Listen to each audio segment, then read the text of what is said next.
Përshëndetje, po bëj një video shumë pa dëshirën time me thënë drejtën. Kam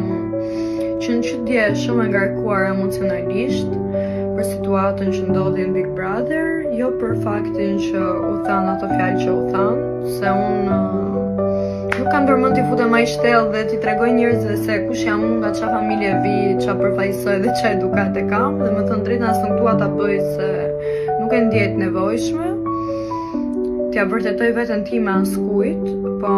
më vjen shumë keq që pash vllajin tim në një situatë aq të vështirë dhe aq të turpshme. Unë jam krenare pafund për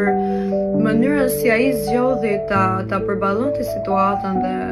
për mënyrën se si reagoi. Unë jam shumë falenderuese vllajt tim për mënyrën si më ka rritur, për edukatën që më ka dhënë, për këshillat, për mësimet, për vërejtjet, për çdo gjë. Unë jam kjo që jam sot fal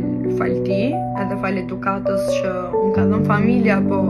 kryesisht ai që më ka ndjenjur gjithmonë si për kokës edhe më ka ndihmuar gjithmonë në çdo vështirësi time. Më ka ardhur shumë keq kur kam lexuar komente përpos komentave që kapeshin me moralin tim dhe jepshin të drejtë Rogertit, që ishin shumë qeqarake me thënë drejtën. Më ka ardhur shumë keq për komente të cilat e mbështesnin Rogertin dhe thonin mirë ja bëri se Mateo e kërkoi vet, i përmendi familjen e parë, Mateo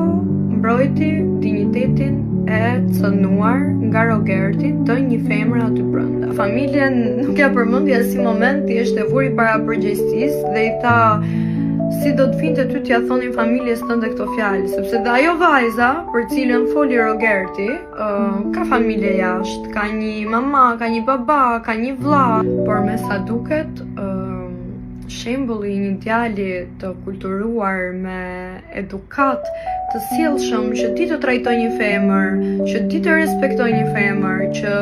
di mos kaloj kufijt dhe mbron dinjitetin e një femre, me sa duket në shoqërinë që ne jetojmë sot nuk është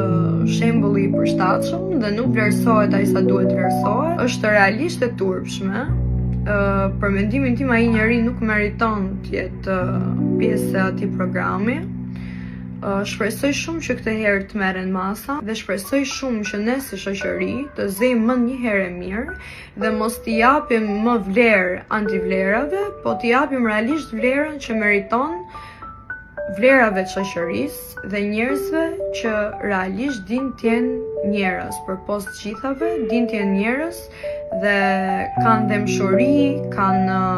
edukat dhe